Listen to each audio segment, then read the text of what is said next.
오늘 주연절을 맞이해서 주님의 은총이 여러분과 또 여러분의 가족들 또 여러분들이 위해서 늘 기도하시는 모든 분들께 함께 하시길 빕니다. 1년에 한 2차례 저한테 부탁하시는데 마음이 덜컥덜컥 합니다.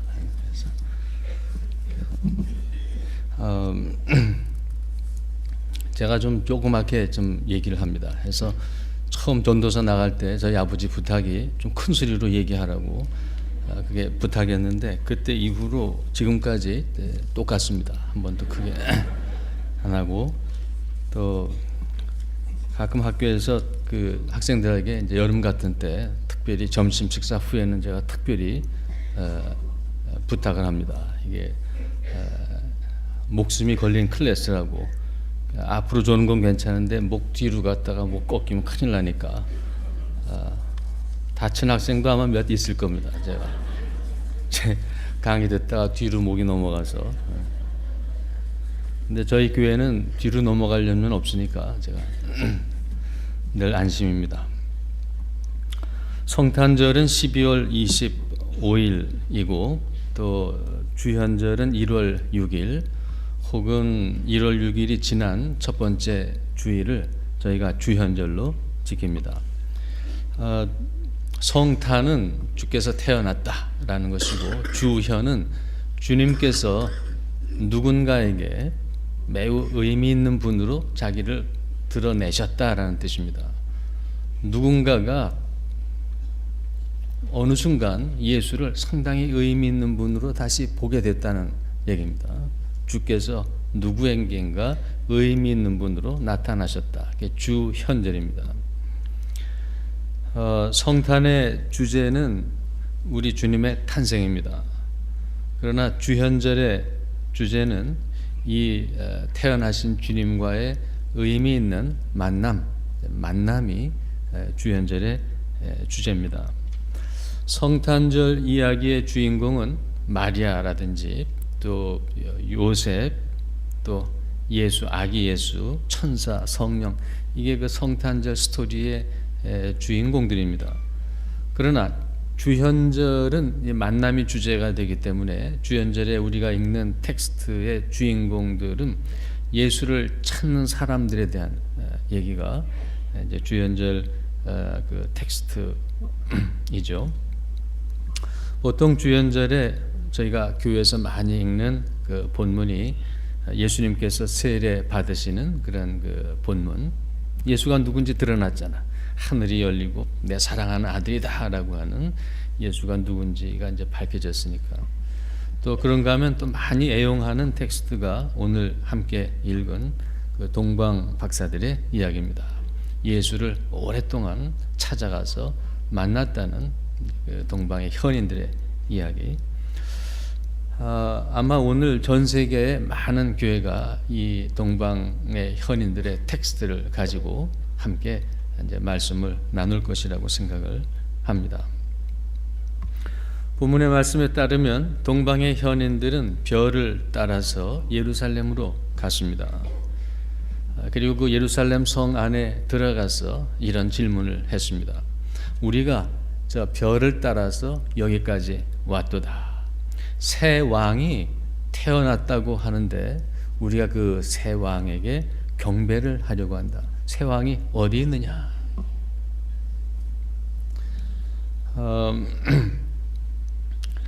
사실 그 유대에 헤롯이라고 하는 왕이 멀쩡히 살아 있는데 누군가가 와서 새 왕이 어디 있으며 그 새 왕에게 내가 지금 경배를 하러 왔다고 얘기한다면 이것은 반역입니다.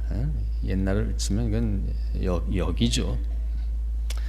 어렸을 때 그 성탄 카드를 받으면 거기에 그 동방박사 그림이 그려져 있는 카드가 있습니다. 별이 이렇게 있고 동방박사들이 지팡이 짚고 이렇게 가는 그 그림이 있는데 어렸을 때 매우 동화적이고 또 상당히 아름다운 모습처럼 보였습니다. 그러나 이 동방의 박사들이 예루살렘 성에 들어와서 했던 질문을 어른이 돼서 지금 생각해 보면 매우 위험스러운 질문을 했다 그런 생각이 듭니다. 헤롯 왕이 있는데 그 성에 들어가서 여기 새 왕에게 내가 경배하러 왔으니까 새 왕이 어딨냐 이렇게 물어봤다는 것이. 교회는 언제나 세상에 누구도 새 왕으로 섬겨본 적이 없습니다. 교회는 역사적으로 언제나 예수 그리스도만 항상 왕으로 섬겼지 세상에 어떤 그럴듯한 왕도 우리의 왕으로 섬겨본 적이 없습니다. 따라서 교회는 언제나 세상에서 새 왕, 우리 구주 예수 그리스도 우리 왕이 어디 있느냐 이런 질문을 하면서 지내왔습니다. 아마 세상의 위정자의 입장에서 보면 교회라고 하는 것은 늘 자기를 찾는 것이 아니라 왕, 새 왕을 찾는 교회는 아마 그 반역의 DNA를 가지고 태어난 집단이라고 항상 생각했을 겁니다. 교회는 따라서 세상에서 순례자 또 세상에서 떠돌이 왕을 찾아서 늘 헤매는 경계를 따라서 나라와 나라, 민족과 민족, 정당과 정당 사이를 떠돌아다니면서 참된 왕을 찾는 이 공동체가 늘 교회였습니다. 세상에서 보면 언제나 위험스러운 질문을 하는 그런 공동체입니다. 우리에게 당신 말고 진짜 새 왕이 있는데 왕이 어디 있느냐 그를 찾아서 경배하자. 당연히 예루살렘 성 안에 큰 소동이 일어났습니다. 왕도 놀래고 예루살렘 거민들도 놀래고 헤롯이 대제사장과 그 서기관들을 불러다가 도대체 저 현인들이 얘기하는 저 왕, 새 왕이 어디서 태어나는지 알아보라고 했습니다. 대제사장과 서기관들은 어떤 사람이냐 하면 하나님께서 이스라엘 백성들에게 주셨던 모든 예언의 말씀들을 기억하고 또 수집하고 그것을 잘 보존해서 후세에 자꾸 전하는 것이 이게 제사장이나 서기관들이 하는 일입니다. 새 왕이 어디에 나타나겠느냐? 헤롯 왕이 질문했을 때 이들은 곧바로 그 대답을 했습니다. 저들은 미가라고 하는 그 예언자의 그 예언이 그 굉장히 그 의미심장하다고 생각해서 헤롯 왕에게 전했습니다. 미가가 예언하기를 유대 땅 베들레헴아 너는 유대 고을 중에서 결코 작지 않다. 사실 이제 작다는 얘기죠. 결코 작지 않다. 왜냐하면 내게서 한 왕이 태어날 것이기 때문에. 이런 예언을 미가가 한 적이 있습니다. 500-600년 전에. 아마 이것이 대답이 될지 모르겠습니다. 제사장과 서기관은 이 미가의 예언을 헤롯 왕에게 얘기해 줬습니다. 그리고 헤롯을 통해서 박사들이 정보를 얻게 됩니다. 베들레헴 너는 결코 작지 않다. 베들레헴은 어떤 동네입니까? 베들레헴은 사실 이스라엘 백성들이 그렇게 기억하고 싶지 않은 그런 슬픈 이야기를 간직한 동네가 바로 베들레헴입니다. 여러분 야곱 아시죠? 야곱은 아내가 둘이 있었고 또 아들이 12이 있었습니다. 맨 처음에 라헬을 눈여겨보고 라헬을 아내로 맡기를 이제 바랬지만 그 장인 될 사람이 라헬을 주지 않고 그 언니인 레아를 먼저 줬습니다. 그래서 사랑하는 라헬을 얻기 위해서 7년을 더 장인에게 봉사하고 나중에 그 라헬을 부인으로 얻게 되죠. 이 라헬이 그 야곱에게 12번째 아들 베냐민을 이제 낳게 되는데 그 마지막 아들 베냐민을 낳다가 죽게 됩니다. 그 아들을 낳고 그곳이 바로 베들레헴입니다. 베들레헴은 야곱이 사랑하던 라헬이 12번째 아들 베냐민을 낳다가 죽은 곳이 바로 베들레헴입니다. 라헬은 자기가 가지고 있는 마지막 숨을 다 들여서 한 생명을 낳았습니다. 그러나 그 생명을 제 눈으로 보진 못한 아주 슬픈 기구한 이야기가 그 마을에 있습니다. 베들레헴에는 또 나오미의 이야기도 있습니다. 엘리멜렉이라고 하는 남자가 있었는데 결혼을 했습니다. 나오미하고 두 아들을 낳습니다. 근데 언젠가 그 베들레헴 지역에 큰 가뭄이 오랫동안 있어서 할 수 없이 모압이라고 하는 곳으로 이제 이주를 하게 됐습니다. 떠나갈 때는 큰 성공을 할 것이라고 생각해서 모압으로 갔는데, 모압에서 10년 있는 동안 이 나오미는 자기 남편하고 두 아들을 잃게 됩니다. 10년 안에 남편과 두 아이를 잃게 됩니다. 두 아들.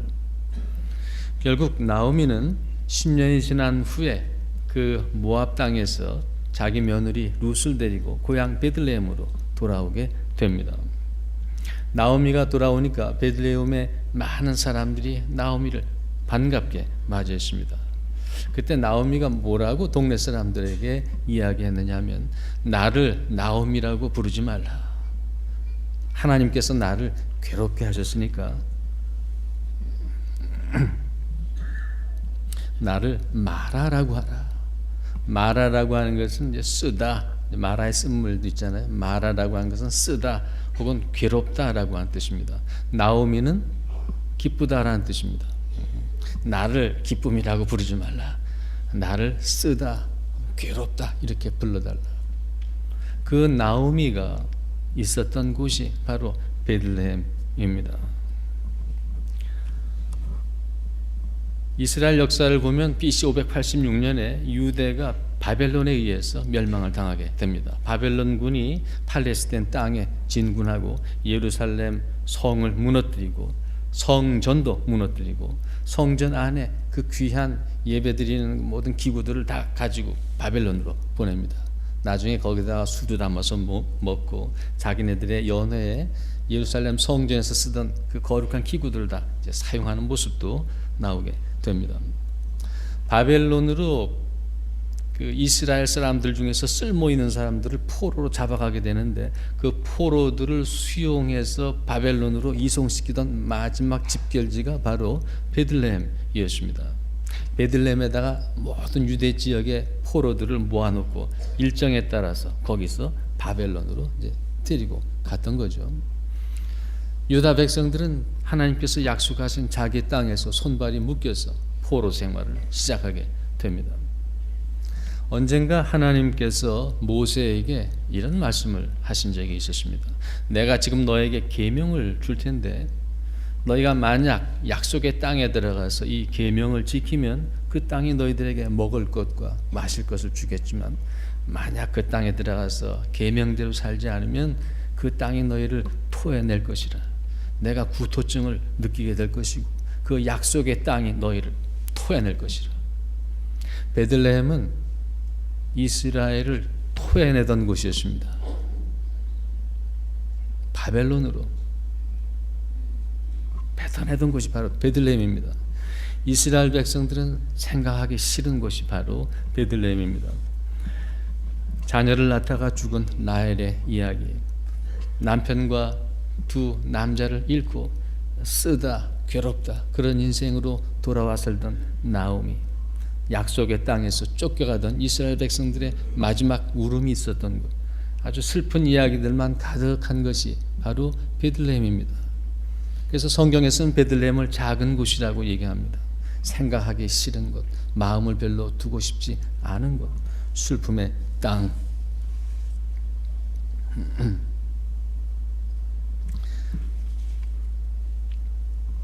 그런데 하나님께서 이 미가를 통해서 뭐라고 예언을 하셨느냐 하면, 그러나 슬픔이 가득한 땅이지만 그러나 그곳에 내가 한 왕을 그곳에 있게 하리라. 그 땅이 슬픔으로 가득 차 있지만 동시에 그곳에 왕을, 새 왕을 그곳에 내가 두리라. 그렇게 얘기한 적이 있습니다. 베들레헴이라고 하는 그 말은 그 뜻풀이를 하면 빵의 집이라는 뜻입니다. 빵의 집, 빵의 집. 빵 냄새 가득하고 행복이 가득하고 먹을 것이 가득하고 기쁨이 가득한, 빵이 가득한 집입니다. 그러나 역사적으로 보면 이런 슬픈 에피소드들이 가득히 들어있는 그런 땅입니다. 어디에 새 왕이 있습니까? 우리가 경배하기를 원합니다. 그리고 헤롯 왕은 그 현인들에게 베들레헴을 가리켜 줬습니다. 그리고 지금 현인들은 이 베들레헴, 이 슬픔의 땅, 슬픔의 이야기, 슬픔의 기억이 가득한 그 그늘진 곳으로 이 현인들은 떠나갑니다. 그곳에 자리 잡은 구원자, 그곳에 거처를 마련한 예수 그리스도, 그곳에 계신 하나님을 만나기 위해서 그곳으로 갑니다. 별이 이 현인들을 인도했습니다. 그리고 베들레헴 어느 곳인가 별이 갑자기 섰습니다. 사인입니다. 이 현인들은 너무 기뻐서 그 앞 밑에 있는 집으로 들어갔습니다. 가축의 축사였는데 거기 한 여인과 한 아기가 말 구유, 말 먹이통에 놓여 있습니다. 겉모습은 잘 알 수 없지만 그러나 이 현인들은 그 아이가, 무력한 아이가 자기가 찾는 왕이라고 하는 것을 알고 크게 기쁨에 사로잡혀서 무릎을 꿇고 자기들이 가지고 있는 보배 합을 열어서 가지고 있는 최상의 것을 그 아이에게 바쳤습니다. 황금, 유향, 몰약, 그것을 그 아이에게 바쳤습니다. 슬픔의 땅에 자기 거처를 잡으신 그 예수 그리스도, 제대로 이 현인들은 찾아갔습니다. 제대로 있을 곳을 찾아가서 그분을 만났습니다. 그리고 저에게 자기의 모든 것을 얹었습니다. 아마 교회가 가지고 있는 최초의 혹은 가장 아름다운 예배 모습 중에 하나일 거라고 생각을 합니다. 주현절 이야기입니다. 오늘 이 말씀은 우리들에게 어떤 메시지를 줍니까? 이 이야기가 우리들에게 뭘 얘기합니까? 우리도 이 동방의 현인들처럼 늘 주님을 찾는 사람들입니다. 나를 구원하실 그분을 어디 가면 만날 수 있을까? 이것은 모든 그리스도인들의 유일한 질문입니다. 그분을 만나고 싶습니다. 어디에 계십니까? 이 현인들처럼 수많은 자칭 왕들을 다 제끼고 진짜 왕, 내 예수 그리스도는 어디 있습니까? 라고 묻는 것이 바로 우리들입니다. 그리고 이런 질문에 대해서 오늘 이야기는 답을 줍니다. 첫째, 이 주연절의 이 메시지는 그렇습니다. 누구든지 자기의 구원자 하나님을 만나길 원하는 자들이 있는가? 그러면 베들레헴으로 가라. 오늘 스토리는 아주 간단하고 명확하게 우리에게 대답합니다. 베들레헴으로 가라. 슬픔의 땅, 슬픔의 이야기를 담고 있고 혹은 만들어가고 있는 그런 땅 혹은 그런 사람들에게 가라. 왜냐하면 그곳에서만 너희가 내 구원자를 볼 수 있기 때문에. 이게 오늘 이야기가 주는 주연절의 첫 번째 메시지입니다. 그럼 대체 베들레헴이 어디입니까? 좀 전에 말씀드렸다시피 베들레헴은 슬픔의 땅입니다. 슬픔의 이야기로 가득한 땅 혹은 슬픔을 담고 있는 사람.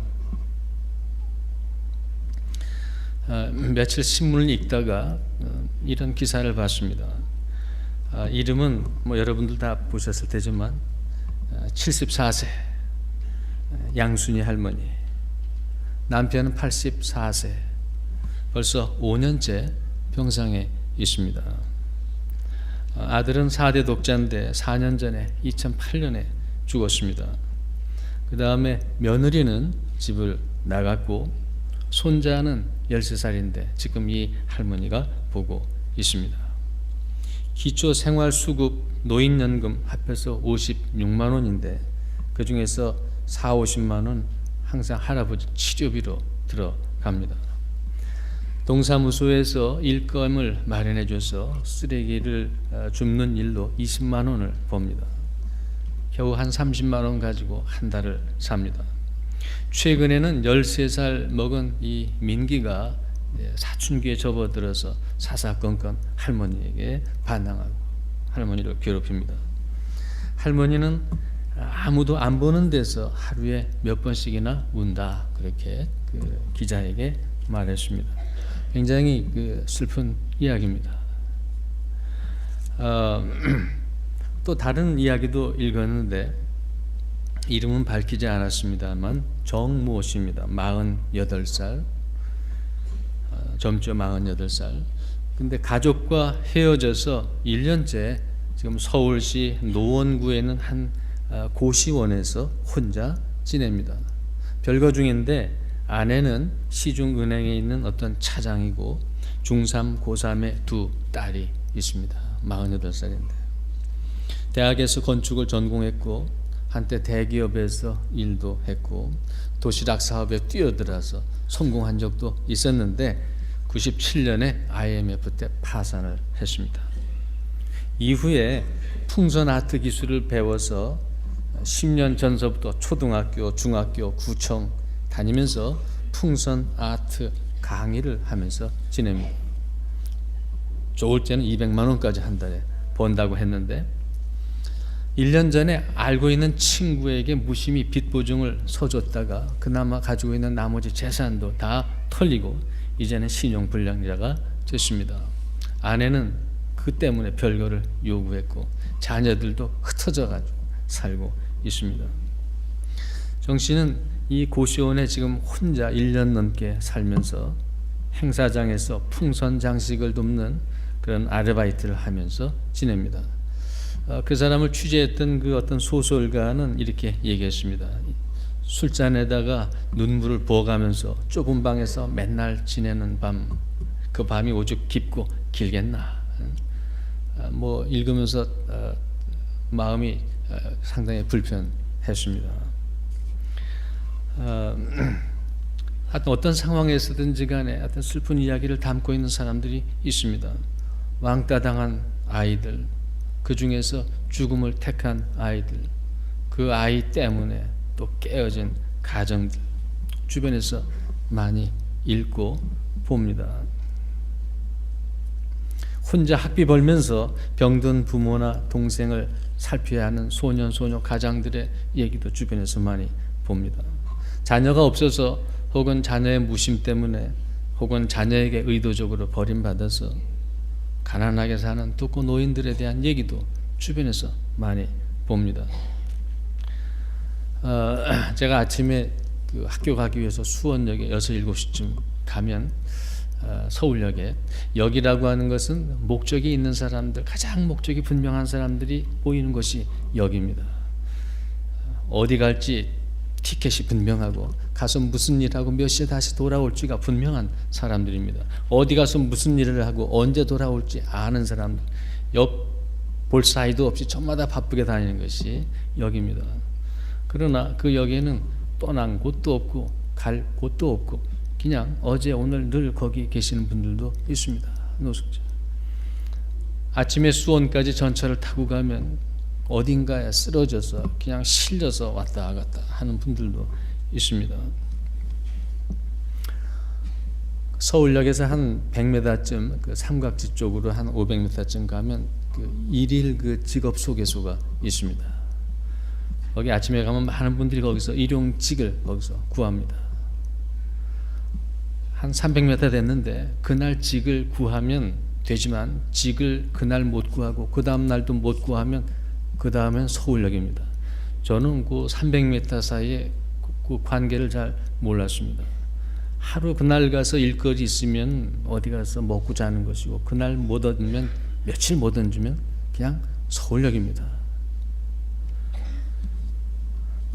신문을 보든지 걸어가면서 주변을 보면 혹은 우리 주변에서 이런 경제적인 것이든 심리적인 것이든 여러 가지로 슬픔을 담은 그런 몸들의 얘기가 너무 많이 있습니다.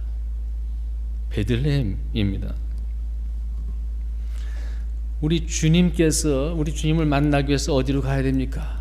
성경은 얘기합니다. 베들레헴으로 가라. 그 베들레헴이 어디입니까? 어떤 지역을 얘기하는 것은 아닐 겁니다. 이런 슬픔이 있는 곳이라든지 슬픔을 담은 사람들을 뜻하는 것이 분명합니다. 그런 사람 근처로 가고 그런 사람 안으로 들어가고 함께 나누라는 얘기가 분명합니다. 사실 교회는 이 베들레헴이 가난한 사람이라든지 이런 소외된 사람이라는 사실을 벌써부터 알고 있었습니다. 제가 어려서 딴 때는 안 하다 꼭 성탄절이 되면은 언제나 우리가 뭘 만들어서 그 당시에는 고아원에 찾아갔고 양로원에 갔고 갇힌 자들이 많은 곳, 감옥은 못 갔고 옆에 있는 군대, 거기도 갇힌 곳이죠. 군대를 위문하기도 했습니다. 언제나 성탄절 교회의 주제는 어디입니까? 양로원, 고아원, 못 먹는 사람, 연탄 없는 사람에게 늘 찾아갔습니다. 교회는 예전서부터 알고 있었습니다. 베들레헴이 어딘지. 그러니까 성탄마다 베들레헴으로 가라고 하니까 성탄 때마다 그쪽으로 다 나갔겠죠. 그러나 이것은 단지 성탄이나 주현절 때만의 일은 아닐 것입니다. 누구든지 자기의 구원자 왕을 찾기를 원한 자는, 새 왕을 찾기를 원하는 자는 베들레헴으로 가라는 것이 예언의 말씀입니다. 이 예언의 말씀대로 현인들이 떠났고 이 예언의 말씀을 따라 수천 년 동안 많은 교우들이 그 베들레헴을 찾아서 알아서 다 떠났습니다. 주연절 메시지의 첫 번째입니다. 누구든지 구원자 하나님을 만나길 원하는가? 베들레헴으로 가라. 슬픔의 땅, 슬픔의 이야기를 담고 그런 이야기를 만들어내고 있는 그 사람들에게 가라. 왜냐하면 그곳에 구원자가 계시기 때문에, 거기 근처에서 태어나셨기 때문에, 신기한 별은 그 근처에서 멈추기 때문에. 두 번째 메시지는 오늘 본문을 읽다 보면 그렇습니다. 그리스도와 베들레헴은 결코 떼어서 생각할 수 없다. 그리스도와 베들레헴은 결코 떼어서 생각할 수 없다. 이런 생각을 합니다. 하나님께서 왜 우리의 구원자 예수 그리스도를 왜 꼭 베들레헴에서 태어나게 하셨나? 왜 슬픈 이야기들 그 공간에다가 우리 예수 그리스도를 묶어두셨나? 왜 슬픔의 이야기들 사이에다가 예수 그리스도의 보좌, 그분의 거처를 정하셨나? 왜 가난한 자들 사이에? 예루살렘 성일 수도 있고 그 다음에 거룩한 성전일 수도 있고 또 부자일 수도 있고 또 율법사일 수도 있고 예수의 거처를 거기다 두실 수도 있는데 왜 하나님께서 꼭 아들 예수 그리스도를 베들레헴에다가 묶어 두셨는가? 뭐 모르죠. 저도 모르고 아무도 모릅니다. 왜 그렇게 하셨는지. 그러나 분명한 것은 성경 전체를 읽어봐도 언제나 예수 그리스도는 베들레헴 슬픈 자, 가난한 자와 항상 묶여 있습니다. 이런 조합은 하나님께서 만든 겁니다. 하나님께서 짝지어 주신 것을 사람이 뗄 수는 없을 겁니다. 예수 그리스도와 베들레헴은 그분이 짝지어 주셨습니다. 사도 바울은 말했습니다. 내가 십자가 외에는 내가 아무것도 알지 않겠노라. 왜냐하면 내 구주가 그 십자가에 계시니까 내가 십자가 외에는 알지 못한다. 오늘 마태는 말합니다. 나는 베들레헴 저 슬픔의 동네 슬픔의 사람들 외에는 알지 않겠노라. 왜? 내 구원자가 저 베들레헴에 태어나셨으니까. 십자가 없는 예수 그리스도를 생각할 수 없습니다. 마찬가지로 베들레헴 없는 예수 그리스도 생각할 수 없습니다. 베들레헴 슬픔에 잠긴 자들 없는 예수 그리스도는 생각할 수가 없습니다. 따라서 주연절의 두 번째 메시지는 그렇습니다. 예수 그리스도와 베들레헴을 절대로 떼지 말라.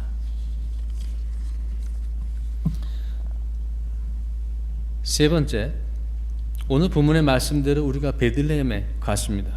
슬픔을 당한 자, 누군지 우리 나름대로 각자 판단이 서겠지만 슬픔을 당한 자, 그런 아픔을 가지고 있는 그런 분들에게 우리가 다가갔습니다. 우리가 그들에게 다가갔을 때는 그분들에게 주는 것도 있지만 동시에 더욱 큰 것을 얻는다는 것이 이 주연절의 큰 메시지 중에 하나입니다. 우리가 가긴 가지만 오히려 얻는 것은 우리다. 우리가 베들레헴 슬픔의 사람들을 찾아가서 그 앞에 무릎을 꿇고 주께서 계시니까 근처에 경배하고 우리 삶의 보배합을 열어서 거기서 돈도 꺼내고, 어떤 분들은 보니까 이발 가위도 꺼내고, 어떤 분들은 도시락도, 일회용 도시락도 꺼내고, 어떤 분은 기도의 무릎도 꺼내고, 어떤 분들은 그분들을 위한 한숨과 눈물을 자기 삶의 보배합에서 꺼내 봉헌하는 것을 봤습니다. 베들레헴 슬픔 당한 자 앞에 무릎을 꿇고 보배합을 열어서 저들에게 우리가 다 내어줍니다. 어떤 일들이 일어납니까? 그것을 내어줄 때 우리들에게 가난한 자들을 섬길 때 주께서 그곳에 계시니까 우리의 영혼이 그곳에서 그분으로부터 섬김을 받게 됩니다. 우리가 쓰러진 자를 향해서 손길을 내밀 때 바로 그곳에 계신 우리 주님에 의해서 쓰러진 우리 영혼이 이렇게 세움을 받습니다. 만일 우리가 갇힌 자를 위해서 문을 열어준다면 갇힌 자와 함께 있었던 그분이 우리 영혼의 문을 열어줄 겁니다. 우리가 배고픈 자에게 음식을 나누어 줄 때 바로 그곳에 계셨던 그분이 내 영혼을 풍성하게 채워주실 겁니다. 우리가 옷 없는 자에게 옷을 입힐 때 그곳에 계셨던 우리의 왕께서, 우리의 구원장께서 우리의 영혼을 입히실 겁니다. 우리가 슬픈 자들의 이마에다가 열내리라고 찬물 수건 댈 때 그곳에 계셨던 우리 주께서 여러분들을 돌보고 보살피실 겁니다. 우리가 베들레헴 슬픔을 당한 자에게 가서 저들 앞에서 무릎을 꿇고 보배합을 열고 내 삶을 저들에게 헌신하는 것은 우리의 부를 자랑하는 것도 아니고, 우리의 윤리적인 고매함을 드러내고 싶은 것도 아니고, 우리의 무슨 하찮은 종교적인 자족감을 얻기 위해서 저들에게 뭘 하는 건 아닙니다. 저들을 돌보며 기도하면서 오히려 그곳에 계신 주님에 의해서 우리가 돌봄을 받고 그분의 기도 안에 들어가기 때문입니다. 매우 영적으로 이기적인 것처럼 보이긴 합니다만 이것이 주연절의 신비입니다. 베들레헴을 찾아가서 보배합을 열고 자기의 삶을 내어준 사람만이 경험할 수 있는 그러한 신비입니다.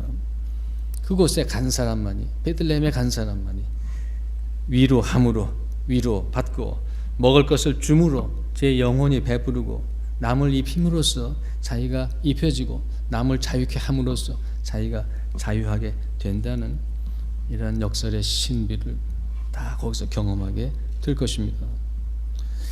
그렇게 보면 이 베들레헴, 이 슬픔의 땅, 주께서 계신 그곳, 거기에는 일종의 거룩한 돈 세탁이 일어나는 곳입니다. 왜냐하면 우리는 썩어질 것을 내지만 오히려 그 안에서 썩지 않을 것으로 주님으로부터 되돌려받고, 사라질 것을 드리지만 영원한 것을 그곳에서 되돌려받고, 추한 것을 드리지만 거룩한 것을 되돌려받고, 그저 매일 보이는 일상의 것을 드리지만 하나님의 거룩한 신적인 것을 돌려받기 때문에 그렇습니다. 그분은 베들레헴에 계십니다. 누구든지 베들레헴에 가서 베들레헴을 섬기는 자는 그곳에 계신 그분으로부터 크게 섬김을 받게 될 것입니다. 오늘 작은 이야기를 통해서 우리는 이 주연절의 메시지를 듣습니다. 누구든지 구원자를 만나길 원하는가? 그러면 제 베들레헴을 찾아서 그곳으로 가라. 그리고 그 베들레헴을 섬기라. 그리고 그곳에서 너를 섬기는 왕을 만나라. 한 해 동안 이런 오늘 이야기들이 여러분의 것이 되기를 바라고, 삶을 통해서 이 이야기가 진실되다고 하는 것을 여러분들이 경험하게 되기를 바랍니다.